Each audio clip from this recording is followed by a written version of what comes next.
Maliit ang ari. Ikinahihiya mo ba ito? Problema mo ba iyan? Ramdam mo ba na palaging bitin si Mrs.? Nako Dudong, don't worry. Ako ang bahala sa'yo. Kung gusto mong malaman, halika. Tuturuan kita.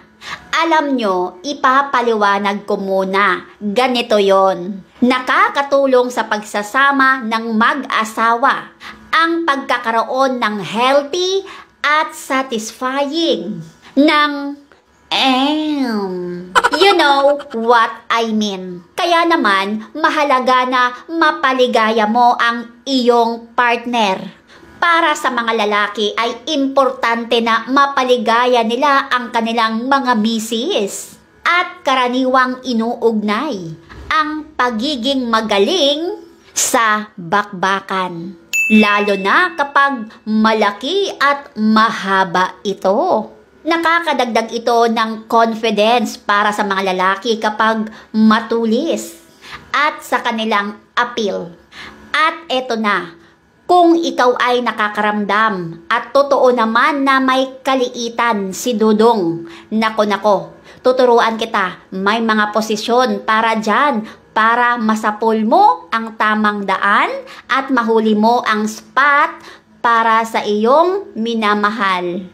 Para lumigaya si Inday, pinakauna, 2 spoons. Dapat dito, makinig ka. Dapat dito, makahiga ng magkatabi. Ganon. Tapos, ipatalikod mo si Inday. Talikod ba? Ganon. Dahil sa ganito, maaabot ni Dudong. Kung may kaliitan, maaabot niya ito. Kayang-kaya. Basta tumalikod ng maayos si Inday, huwag gumalaw dahil si Dudong ang bahala sa iyo. Nagkakaroon ng deep penetration.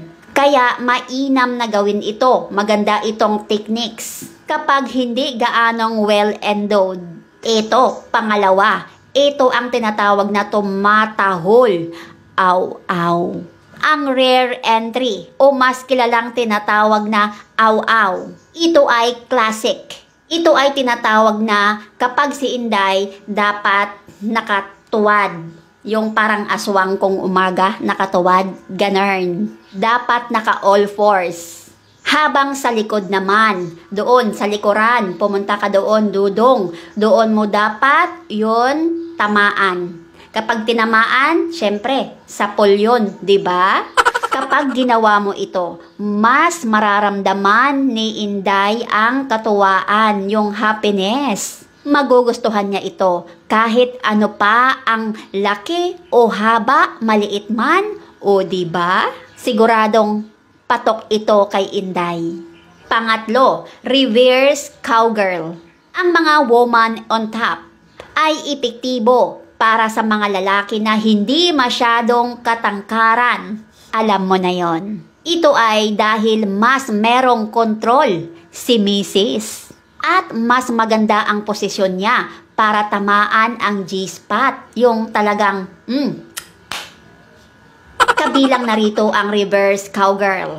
Kung saan mas halip na mas kaharap si Mrs. Ito pa, nasa taas si Inday.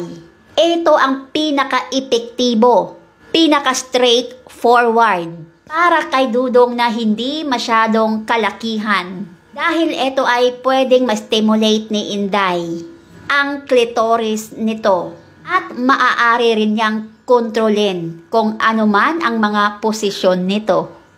Ito pa, mas malupit rin, face off. Ito ay isang bagay na makakatulong sa bawat isa. Magiging kokak kayong dalawa rito. At ito rin ay nakakadagdag ng kasiyahan. Kapag ramdam mo na konektado kayo ng iyong partner sa posisyon na ito, siguraduhin ng mag-asawa na dapat konektado ang bawat isa. Kailangan nakakonsentrate ka. Kung kinakailangan, isipin mo na siya si Gardo Versosa, isipin mo. At kung ikaw naman, Dudong, isipin mo kung gusto mong isipin na siya si Carmina o kahit sino pa dyan. Para lang ang koneksyon nyo hindi mawala. Importante talaga ang koneksyon. Dapat nakafocus. Ganun. Ito, maraming mga katanungan talaga sa mga kalalakihan. Ito ang tanong nila. Mahalaga ba talaga sa mga babae kung maliit lang ang kay Junjun? Taliwas sa mga iniisip ng mga lalaki. Ang laki o maliit man o mahaba or ika nga, size doesn't matter. Alam nyo ba, size doesn't matter. Matangkad man ito, maliit man ito, mataba man ito.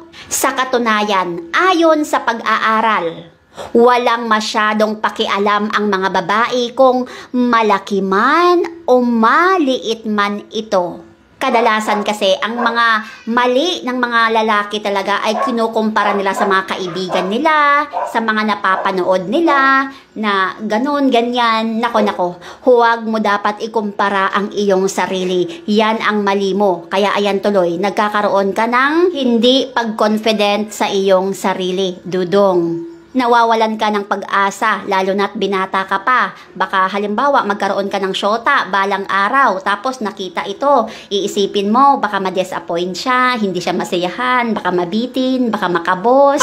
Nako, dudong. Sa totoo lang, hindi yan iniisip ng mga babae. Basta ang importante, mabait ka, magalang ka, at higit sa lahat, syempre, magaling ka sa performance.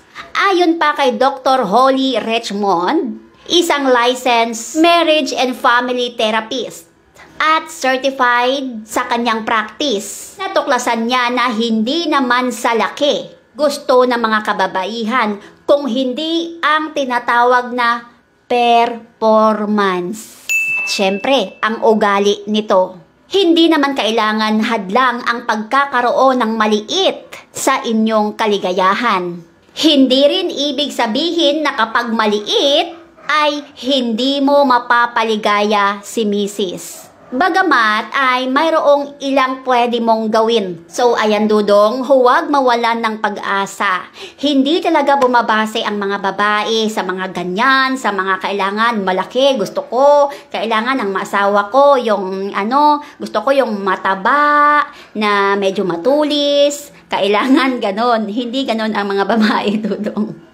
Kaya kaya dapat sinasabi ko sa iyo, advice ko sa iyo, galingan mo lang, 'di ba? Gamitin mo ang powers mo, yung mga kamay mo, yan ang kapangyarihan, dudong, nakasalalay diyan. O nako, kapag marunong kang magtrabaho ng iyong mga kamay, galaw-galawin mo lang iyan, taas baba. Nako, sinasabi ko sa iyo, talagang mapapapikit sa kaligayahan si Inday sa iyo.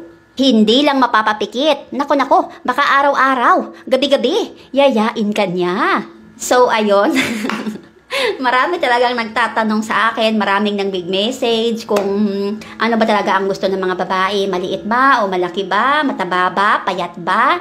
Sa totoo lang, wala yan sa size.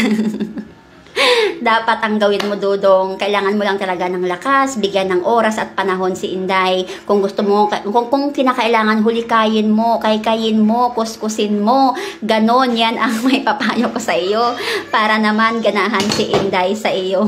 Ayan, nauhulog na tuloy yung ko. So ayun, maraming salamat, yun lang. At syempre, always honor your wife, love your wife, respect your wife.